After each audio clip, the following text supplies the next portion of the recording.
વાવ થરાદ જિલ્લાના Tharad APMC market yard વિસ્તારમાં આવેલી જીરા ક્લિનિંગ ફેક્ટરીમાં સવારે આગ લાગી હતી।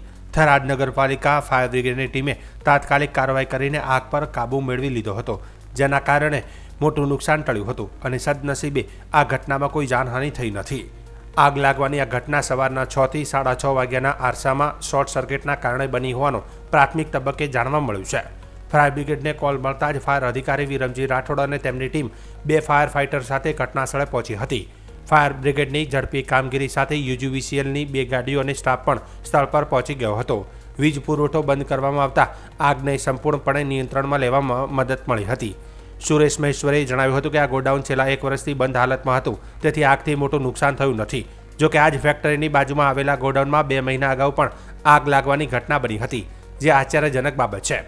બંધ હાલતમાં રહેલા ગોડાઉનમાં વારંવાર શોર્ટ સર્કિટથી આગ લાગવાની ઘટનાઓ અનેક પ્રશ્નો ઊભા કરી રહી છે।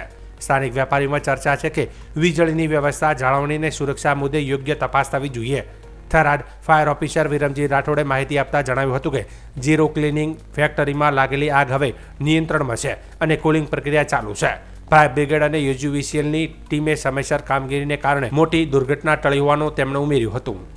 મારા કમ્પ્લેન સેન્ટરમાં ફોન આવવાથી પાવર બંધ કરાયેલો અને જે જગ્યાએ આગ લાગી હતી તેઓ જઈ અને ફાયરની ગાડીઓ આવેલી હતી અને પાણી છોડતા ધુમાડા નીકળતા બરાબર, અને અમે કનેક્શન કાપી નાખ્યું છે હાલ, અને કયા કારણે આગ લાગી અંદર એ ખબર નથી લાગી છે એના વિશે શું કહેશો? સાહેબ, આ તો બંધ પડી ફેક્ટરી 12 મહિનાથી 8-10-12 મહિનાથી ફેક્ટરી બંધ જ હતી। આ બંધ ફેક્ટરીમાં શોર્ટ સર્કિટ કારણથી આગ લાગી છે।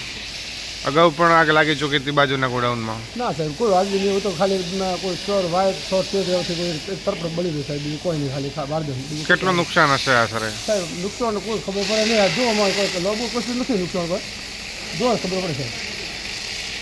6 વાગ્યા આસપાસ અમને કોલ મળેલ કે જે એપીએમસી થરાદ ખાતે જે જીરો ક્લિનિંગની ફેક્ટરી આવેલ છે તેમાં આગ લાગેલ છે અને અત્યારે આગ અંડર કંટ્રોલ છે ને કુલિંગ પ્રક્રિયા ચાલુ છે।